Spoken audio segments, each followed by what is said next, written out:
Okay, that was just a good review problem. Let's go back to PowerPoint and take a look at some definitions here.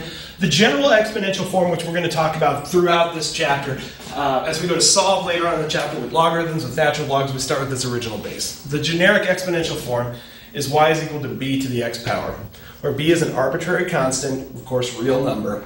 X is x will be our independent variable, y our dependent variable, but b is not equal to 1. Now, could this work if b is equal to 1? Of course it could, but it's a trivial case because 1 to any power is simply 1, and we could just rewrite it as a constant. We're not interested in trivial cases because we have so many good problems to work in our homework, we want to stick to the ones that have interesting solutions.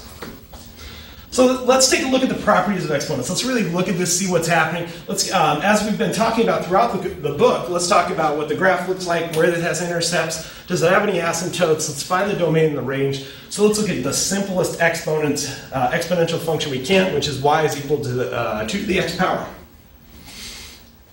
With this one, what I want to find is its domain, its range, its intercepts, and if applicable, any asymptotes. As we talked about at the end of chapter 4, rational functions had many of those properties. Let's see if exponentials do. So let's go to the sketch pad on this one, and let's type in y is equal to 2 to the x. Graph that guy out, and there we have it. Just on your own real quick.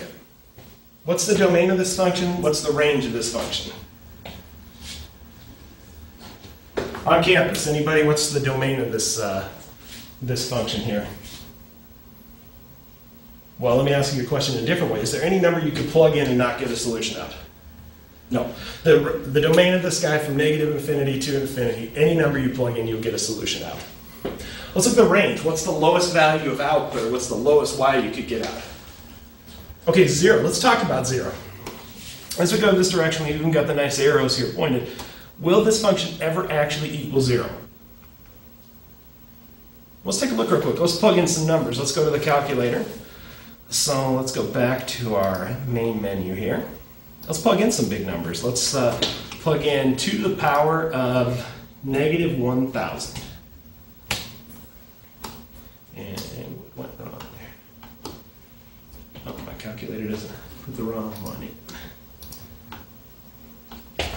Now let's plug in another power. 2 to the power of, let's go, negative 30. Really, really small number. Now, using the power of the property of exponents, we could have also put that in as 1 over 2 to the 30th power. Which, while a very, very tiny number, would never actually be 0. And as x continues to go, plugged that in correctly. As x continues to go to negative infinity, it gets very, very close to 0, but it never actually hits that. Just reviewing from chapter 4, what's that called when that happens? That's right, that's an asymptote. So our range of this function, from 0 but not including 0, all the way up to infinity. As x increases, it continues to grow with that bound. So our domain of this function from negative infinity to infinity. With that kind of answers the question about x intercepts. Is it ever going to intercept the x-axis? Nope. So it has no x intercepts. Y-intercept, if we plug in 0, 2 to the 0 power gives us 1. So that's our y-intercept. So let's write that down real quick under the DocCam. Let's switch over to the DocCam real quick. So the domain of this exponential function, and in fact any generic exponential function, goes from negative infinity to infinity. The range from 0 to infinity. Question, do we put a bracket or a parenthesis there? Does it ever actually hit 0? No, it does not. So does that mean bracket or parenthesis? Parenthesis, yep. From 0 to infinity. The intercepts, x-intercepts, has none. The y-intercept is at 0, 1. And asymptotes, it does have a horizontal asymptote at y equals 0. Now, even though it's subtle in this, what that means is it's never going to be a negative value. No matter what number you plug in for x, you're never going to negative value out. In fact, you're never going to get 0 either. Kind of an interesting aspect to them. They're always a positive function. All right, it might seem a very subtle property, but in several of the homework problems tonight, that actually comes into play. So let's take a look at another example. Let's go back to PowerPoint. Unfortunately, every time I click out of it, it starts over again. Let's take a look at the PowerPoint again. So, just as we've been talking about throughout the book, it really emphasizes using the graph and using transformations of the graph of our original function. So let's use the graph of y equals 2 to the x to graph the function y equals 1 over 2 to the x power.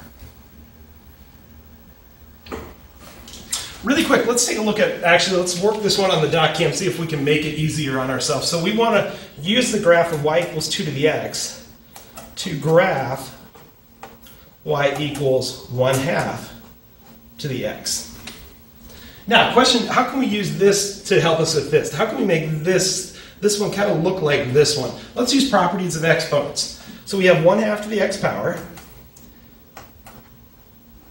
which we could rewrite as 1 to the x power over 2 to the x power. And as we talked about just a second ago, at 1 raised to any power is going to yield us 1, so we could just rewrite the top as 1.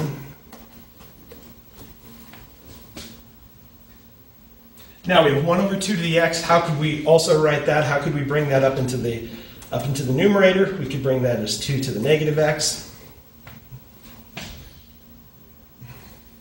So kind of an interesting analysis or an interesting conclusion that ends up being out. 1/2 to the x power will give us a reflection of 2 to the x power. Now, question to you guys. Will it be reflected over the y-axis or the x-axis? Does that affect the domain?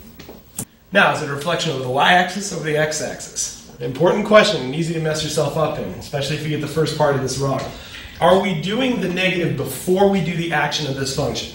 In other words, when we raise 2 to the power, are we doing the negative before we raise the power or after we raise the power? Good. We're doing it beforehand, or it's a pre-function reflection. So is it going to be a reflection over the x-axis or the y-axis? Yep, it's going to be over the y. Question to you guys, how could we rewrite this? How could we rewrite this as a reflection over the x-axis? Okay, so now we have to do the negative after we do the action of the function, after we raise it to the power of 2. So to do it as a reflection of the x-axis, we'd have to put that negative in front. So reflection over the y-axis, how's that going to affect what we talked about earlier? The domain, the range, the asymptotes, the intercepts. So it does not distill from negative infinity to infinity. Our range, does it affect our range? No, range is still the same. We go from 0 to infinity, not including 0. Our intercepts, still the same as well. We only have the one intercept, which is a y-intercept at 0, 1. And our asymptotes, still the same. Still the same at y equals 0. Let's take a look at the graph. Let's flip back over to the computer here and let's take a look at what the graph looks like. Here's y equals 2 to the x. Let's also put in y is equal to 2, and let's go parenthesis 1/2. Oops.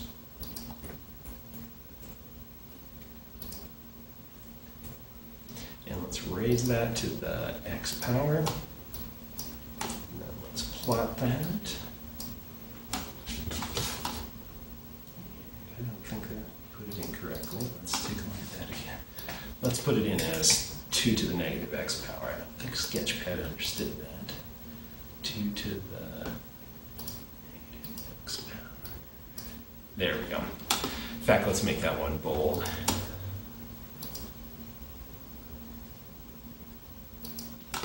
So here's our two functions. Our original one, y equals 2 to the x.